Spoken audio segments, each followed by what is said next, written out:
We're back with our special Jimmy Stewart edition theme show for the Screen Team right here on KWOC. And we've reviewed The Rear Window. We've also reviewed The Philadelphia Story. We're going to finish things up with a film called Mr. Smith Goes to Washington. And Brittany, this has been a while since I had seen this film. I'd seen it once before. Watching it a second time, I absolutely love this film. I'm glad you like that one. Out of all the movies we reviewed today, this is the top-notch one for me. It's one of my absolute all-time favorite movies. Yeah. This one was directed by Frank Capra. Yep. Capra? Yes, Capra. Capra. Love his stuff. Love it, love it, love it. Jimmy Stewart did a lot of movies with him. It's a Wonderful Life? It's a Wonderful Life. He did some real early in his career where he's really, he looks like a pup. He's so young in him, with Frank. And they just had a really good working relationship. Yeah. You know, the kinds of movies that he did, that Frank Capra did, they fit Jimmy. You know what I mean? They really fit the type of acting that he did, and so I think that's why they worked so well together. I mean, it just seems like the persona that you were talking about with Jimmy. I mean, this is the quintessential here. Yeah, quintessential. Let's talk about it. Okay. Basically, the movie starts off with one of the senators had passed away. A senator dies, leaving an open seat that has to be filled. So we've got many different entities in the political scheme trying to put their hand or their influence into who should be the next senator of this particular state. Right.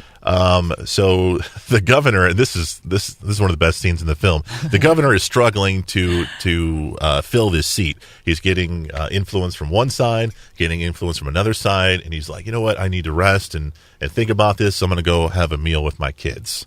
So he has the meal with his kids, and his kids are like, Dad, have you got that seat filled yet? He's like, I don't want to talk about it. You need to get this guy right here. And he's like, who are you talking about? You need to get, what's his name? Jefferson? Jefferson, yes. Jefferson Washington? I blanked I on want it to say Jefferson Davis, but that ain't it. No, but let's just say Jefferson. Okay. You got to get Jefferson. You got to get him. He's the greatest man ever, blah, blah, blah, blah, blah. And he's like, I'm not taking this anymore. I don't want to hear your kids. Governor's never even heard of this guy before. Right. Never heard of him. Right. It's his kids that just go on and on about how great he is. Yeah. How he started this boys organization, and he started this newspaper, and he did all this stuff he works with kids. Yeah.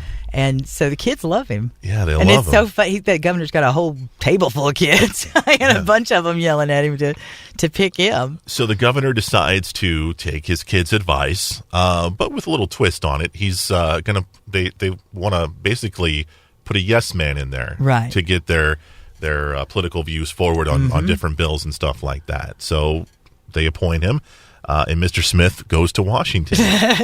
And it's like... Jefferson Smith. That's it. Jefferson Smith. I can't believe we did it. You did say you would get it. You did say you would get it. Mr. Smith goes to Washington. We're kind of out of it, sorry. That's hilarious. That is hilarious. Wow. Jefferson Smith. What's his name? Jefferson Washington? Jefferson Smith. So Jefferson Smith goes to Washington, and he's young. He's a real young guy, has no political experience, but he is an idealist. Yeah. You know, you learn that very on that why he's working with these boys. He's teaching them patriotism, teaching them to be good citizens, teaching them how to be real men someday. Yeah. That's what he's all about. Yeah. And he goes to Washington, and he's just blown away by everything. He's like, oh, there's this and there's that. He has to go see all the memorials and all the everything. And he's gone missing for like 24 hours. Like, where's he at? Just touring Washington. Yeah.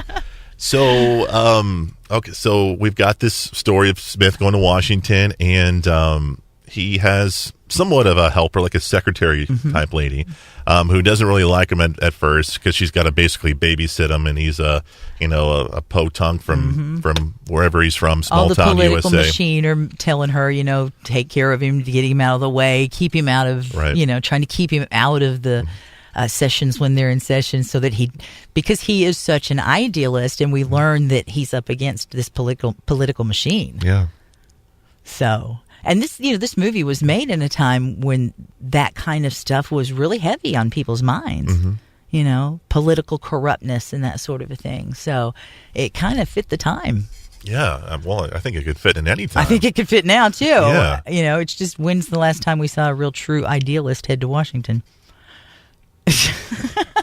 Give me a moment. You got to think on that one. I might come up with something. But yeah, exactly. But Smith's attitude kind of changes with different events that happen throughout the film, and he finds out that there's some dirty-handed stuff going on with some shadiness. With his own in party, his state, in his own state, and with one of his beloved mentors. Mm-hmm. And Boy, that would hurt, wouldn't it? Yeah, and he'd really looked up to this senator. His father knew him. He had known him for a long time, thought the world of him, and then to find out he wasn't really the man that he thought he was. Yeah, so he's gonna stop him. He's the idealist. He's gonna stop him, but the political machine is pretty strong. It is and strong. they force back on him and say that Jimmy Stewart's character stole money from these kids' camps. And they stuff started like a bunch that. of bad lie, rumor type stuff about Just him. terrible stuff to discredit him. That really kind of gutted him at the soul there. But some events happen, and one of the amazing scenes is he's got to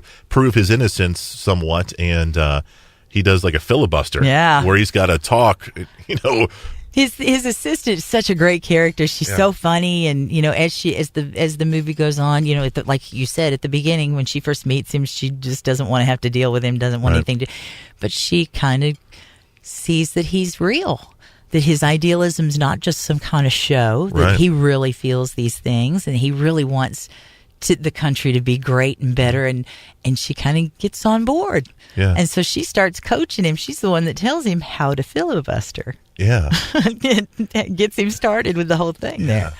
So she's a great character. Yeah, and you know what? She's fun. She is fun. I was on IMDb looking at her film credits because her voice sounded so familiar. It sounded like some sort of cartoon character or something like. But I couldn't find anything that I recognized. But she was definitely a lightning bolt in this film. I thought. She had a lot of spark, a lot of energy, for sure. And in fact, I forgot what I read, but I read that they wanted her to play the wife of Jimmy Stewart in It's a Wonderful Life. Oh, really? But she didn't. Either her, I think it was her. I think she said she didn't want to work with Jimmy again because, for whatever. Not that it was a bad thing, not a negative thing, but I think she said we had our time with this movie.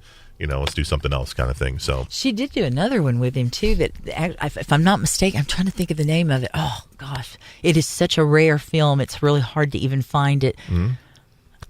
Is it Washington Jefferson? Nope. Oh, okay. No. But it's another when he's really, really young, and she plays. They become love interests. Yeah. But I think after Mr. Smith, that was the last time they worked together. Yeah, definitely right. So I'm kind of curious. This movie has a lot of great values, and it's a feel good type movie. Right. Good guy wins. Yeah. Not to spoil it, but good guy wins. In the day and age that we are, where we're very cynical, do you think a movie like this do you think this movie should be remade?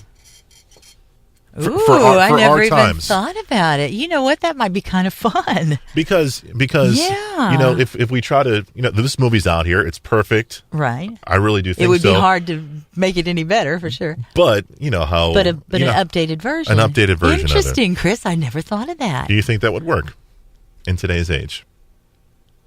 Yeah, I do. I do think it would work. Who would you get to play? Oh man.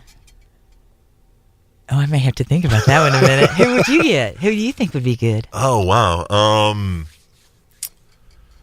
That's a tough one.